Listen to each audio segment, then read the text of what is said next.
Hello, good day, pre-algebra. Here with you to talk about your 8th math packet, if I can get it to expand here. Your explanatory video for math packet 8, going over all of the questions, getting you started on the process, and hopefully be a good resource for you. Note the due date here, March 9th. That is the week of the end of the try. So if you don't get it done by the 9th, you're not going to have many days to turn it in after that point. So please make every effort to get not only this packet, but every other packet in by March 9th. So here we go. Page number 1 says Ryan agrees to care for his neighbor's sloth while they go on a 2-week vacation. His neighbors give him 2 options for payment. With plan A, Ryan gets $2 on, day 1, $4 on day 2, $6 on day 3, $8 on day 4, and so on. So let's just dissect plan A first here. Okay, and we'll take it out to the first 5 days. 1, 2, 3, 4, and 5. Okay, so under this payment plan, on day number 1, Ryan will get $2. Okay, on day number 2, that increases by $2 for a total, or for a day 2 payment of 4. $6 on day 3. $8 on day 4, and following this pattern of adding 2, we can presume that he will get $10 on day 5. And then it says with plan B, Ryan gets a mere 2 cents on day 1. That doubles to 4 cents on day 2, which doubles to 8 cents on day 3, which doubles to 16 cents on day 4, and which doubles to 32 cents on day 5. So first of all, let's notice the difference in the patterns here. In plan A, it's simply increasing by $2 each day, 2, 4, 6, 8, 10. Plan B, the value of the money is doubling. Okay, so it's 2, 4, 8, 16, 32, and so on. Plan A is in dollars, plan B starts in cents here. And so the question is, which plan should he choose, ultimately with the goal in mind of making the most money, and how much more money will he make with that plan? So you want to carry this out all the way to day 14, because it is a 2-week vacation here. And what you need to remember is, you're not just looking at the amount of money that Ryan makes on day 14. For example here, if we stop it after day 5 and we calculate the total money earned, we're not just going to look at that 10 on day 5, right? We have to go all the way back to day 1 and add 2 plus 4 plus 6 plus 8 plus 10. After 5 days on plan A, Ryan's made a total of $28. In plan B, after day 5, 2 plus 4 plus 8 plus 16 plus 32, let's see, was that 14? 52 cents. Yes, we'll go with that. He's made a total of 52 cents. Okay, so you have to remember that when you get to that day 14, that end day, you have to go back and add everything together for the cumulative total, not just the number on day 14. Okay. All right, and then your answer, like I said, which plan should you choose, and how much more money will he make with that plan? Both answers need to be part of your solution. The next page, we are going on to a sort of triangle game, I suppose. It says, arrange the numbers 1, 2, 3, 4, 5, and 6 in the circles below. You may use each number only once, and all numbers must be used. The sum of each side of the triangle should be the same. Find all 4 solutions. And by all 4 solutions, I mean that each solution will be a different sum. So we are playing these 4 games separately here. Okay, and the one that we did together in class, let's see, I believe we had a 1 up top, and then a 6 and a 3 and a 4 and a 5 and a 2, I think is how we arranged the numbers. And what it's saying here is that in order for this to be considered a solution, when we add each side of the triangle, so these 3 numbers going down here, 1 plus 4 plus 5 makes 10. these three numbers going down here, 1 plus 6 plus 3 is 10, and these three numbers going across, 3 plus 2 plus 5 is 10. This is the solution for a sum of 10. Okay? And it's not the only way to arrange these numbers to get a sum of 10, but the solution is the sum of 10, meaning that in the other three triangles, when you arrange the numbers, you will get a sum of something other than 10, right? Might be 8, might be 13, 9, 12, 11, whatever.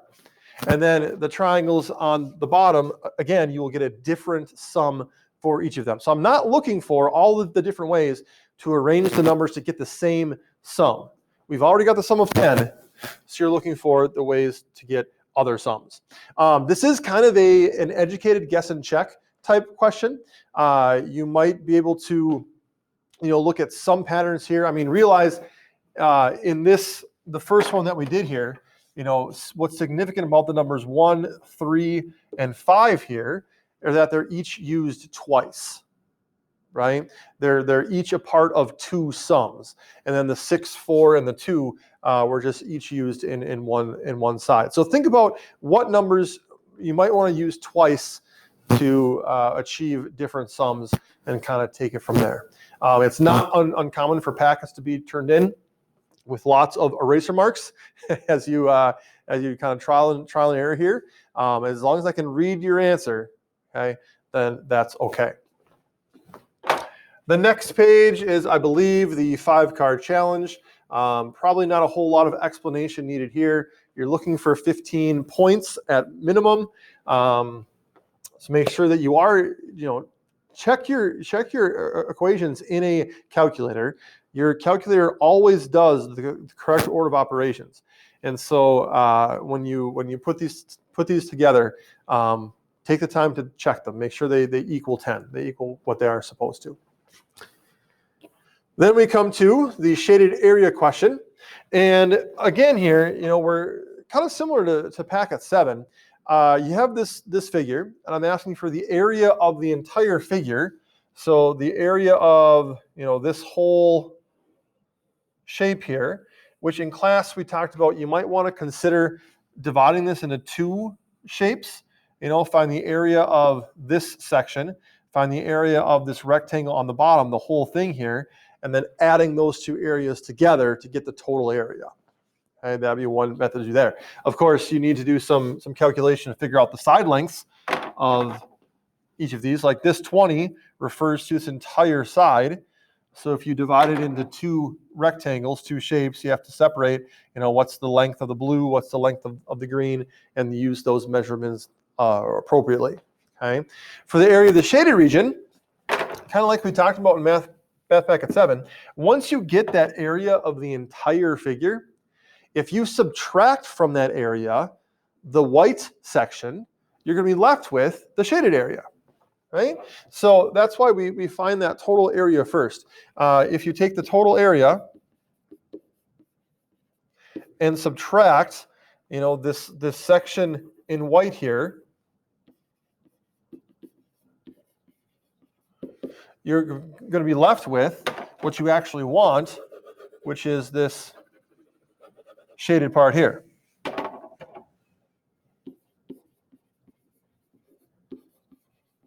Okay, so that's kind of your game plan here. The total area minus the white area gives you the shaded area, but there is some calculation of size that you need to do there. Next page, our Swedish flag here. I think we got through at least row 4 of the table, and so let's kind of quickly fill that in here. We saw that the pattern with the yellow blocks is that we're adding 4 each time. 1, 5, 9, 13, we'll go to row 5 there, 17. Because essentially what we're doing to increase these figures is just add a yellow block on kind of each of the sides and the top and the bottom to expand that cross, and then filling all the other shapes or the other squares with blue ones. And then the total blocks in figure 1, we saw there was 1. In figure 2, there are 9. and then 25 in figure 3, and 49 in figure 4. And we gave the Swedes credit, and we actually saw this in our last packet as well. We start with a 1 by 1 square, and then we have a 3 by 3 square, which gives us 9, and then 5 by 5 square, which gives us 25, and 7 by 7 square, which gives us 49. So for our total blocks, we have 1 squared, 3 squared, 5 squared, and 7 squared. And we notice that, hey, those are the odd perfect squares, 1, 3, 5, 7. We predicted that row 5 would then be 9 squared, or 81. And then to calculate the blue blocks in each figure, we could count them up. But we also said that, well, hey, if I know there's one total block in figure 1, and that one block is yellow, then obviously there are no blue ones. And then in figure 2, 9 total minus 5 yellow means that 4 are blue. 25 total minus 9 yellow, 16 blue. 49 minus 13, 36 blue. And we again recognize these numbers as perfect squares, but instead of the odd perfect squares, we've got 0 squared, 2 squared, 4 squared, 6 squared. They're the even ones. And so then we predicted that the next row, the next figure, would have an 8 squared, or 64, blue blocks in it. And what we really were wowed by, some of us, maybe only me, was that as we go from blue to total across and down the table, we see that we've got 0, 1, 2, 3, 4, 5, 6, 7, 8, 9. We can use that pattern continually to fill in the rest of the table through figure 8. Okay? And then, of course, the yellow ones just go up by 4 each time, so that is a constant pattern. So we've got one pattern that is constant change, and then one pattern that involves perfect squares. Next page. Okay, the figure below is a cube. Its volume is 729 cubic feet, and answer the question for your class, which is, what is the surface area of the figure? Now, we've covered surface areas of squares before, right? And I should say surface area of cubes before. And we remember that the surface area of a cube is the sum of all of its surfaces, all of its faces, of which there are 6. And because it's a cube, we talked about the volume of a cube being base times width times height. But because being a cube, all sides are the same, it's really just something times itself times itself. That's going to give us a total volume of 729. So even though I gave you absolutely no side lengths on the cube itself, I did give you enough information to calculate them. What number, when you multiply it times itself, gives you 729?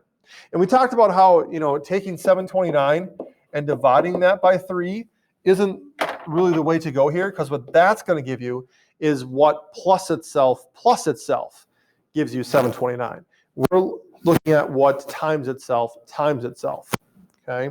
Also known as taking the cube root, but we haven't really talked about that language before, so instead we're approaching it this way here.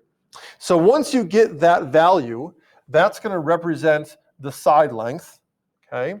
And then once you get the side length being a cube, all the sides being the same, you can calculate the area of one face, and from there get to the total surface area because there are 6 faces.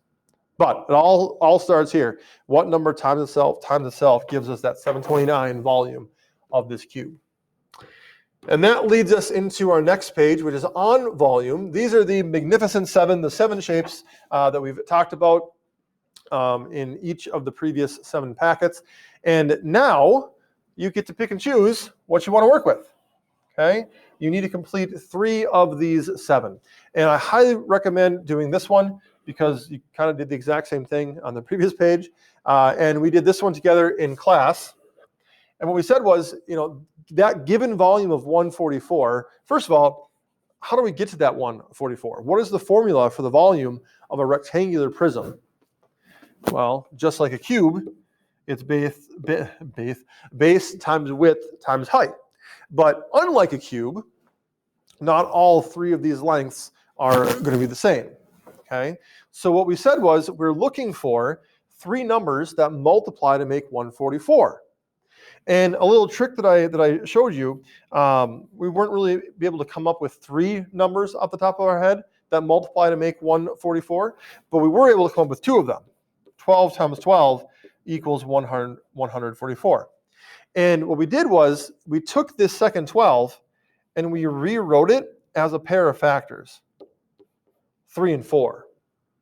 Because if 12 times 12 is 144, and 12 can be written as 3 times 4, that means 12 times 3 times 4 will also equal 144.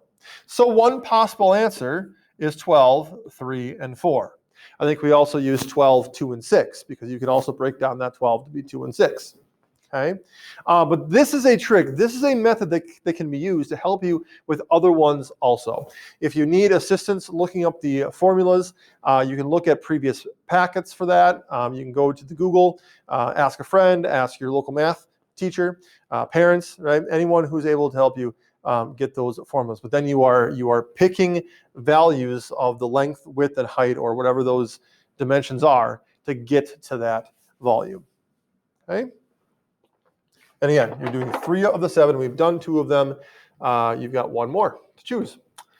Next page, math exploration, discovering a Fibonacci number. So in Math Packet 7, you were introduced to the Fibonacci sequence that starts with a 1, and then each subsequent number is the sum of the 2 before it. So 1 plus 1 gives us 2, 1 plus 2 gives us 3, 2 plus 3 is 5, 3 plus 5 is 8, 5 plus 8 is 13, 8 plus 13 is 21, 34, etc., etc. Okay? And what we talked about here was that each of those Fibonacci numbers follows a certain pattern. And that pattern involves 5x squared plus 4 or 5x squared minus 4. If you plug in any Fibonacci number to those two expressions, one of them, at least one of them, will equal a perfect square. Okay? And we started to test this. Okay? We plugged in 1 into 5x plus 4. 5 times 1 squared plus 4. 1 squared is 1, times 5 is 5, plus 4 gave us 9. And then 5 times 1 squared minus 4. 1 squared is 1, times 5 is 5, minus 4 equals 1. Turns out 1 and 9 both being perfect squares, it works in both of them. Okay, let's go down and test 3. We'll test 3. So we have 5 times 3 squared plus 4, and 5 times 3 squared minus 4. 3 squared is 9, times 5 is 45, plus 4 gives us 49. If we subtract 4 from 45, we get 41. And it turns out that 41 is not a perfect square, but 49 is. Okay? And this will be true for all Fibonacci numbers, where if you plug them into those two expressions, at least one of them will result in a perfect square. If it's not a Fibonacci number, it won't work in either. So that's kind of what we're doing here. We are using these expressions to calculate, predict, determine Fibonacci numbers. So this first section here, you are plugging each of those numbers in to each of those two expressions and determining whether or not it's a perfect square. Now, as we get higher here, we do run into some very large numbers. For example, 21. 5 times 21 squared plus 4, and 5 times 21 squared minus 4. Well, 21 squared is 441. That times 5 is 2,205. If we add 4 to that, we get 2,209. If we subtract 4 from that, we get 2,201. And I don't know of anybody who knows off the top of their head whether either of those numbers are a perfect square. So what can you do? Well, here we bring in the square root key, which on your calculator looks like this. Okay, it's probably right around the 7 key. And in most calculators that you have, it's not an actual button, but it's written on the calculator itself, not on a calculator button. So what that means is to access this first, you need to press the second button. That's kind of like your shift key. It's way up in the top left. And then it's usually above the x squared button. But when you press that second function button first and then the x squared, it's going to give you the root. It's the same thing as on a computer keyboard when you press shift to capitalize a letter or press shift to get the symbol up above the numbers at the top. So you do that, and in your display, you'll get the root symbol with a parenthesis. You'll type in 209, close your parentheses, and then you will press enter, and I get exactly 47. That means 47 squared equals 2,209. It is a perfect square. If I did the same thing with 2,201, I get 46.9148164. I get a nasty decimal. That means it's not a perfect square. Okay, and so I put an X by it there. So that's the first column. In each of these, you know one of those expressions is going to work out because those are all Fibonacci's.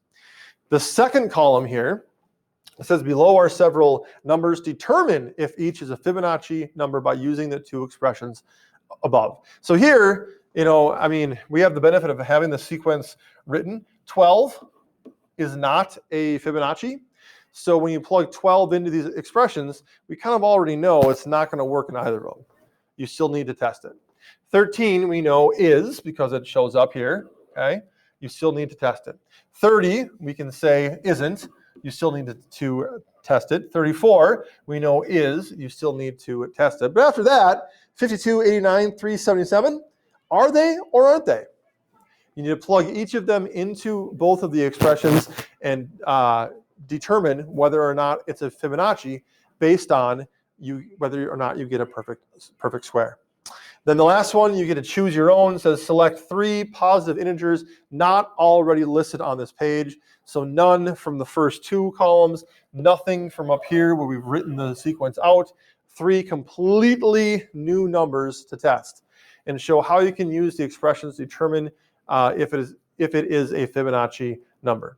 So you're going to pick your own, plug them into each of the expressions. If you get a perfect square, it's a Fibonacci. If you don't get a perfect square, it's not a Fibonacci. Okay? So that's that one. And then we come to the last page here, the polynomial page. Simply where in that large figure does each of those polynomials fit? They cannot be rotated. They cannot be flipped or turned. Each one must be used only one time, and you need to identify where they are. So that's packet number 8. It is due March 9th, like I said, right at the end of the trimester. And please do get this done on time, as well as any others that might be outstanding at this point. Turn it in early for me to correct and look over, give you some feedback on it. Thanks for watching. Have a great day. Don't forget to like and subscribe. Stop the video.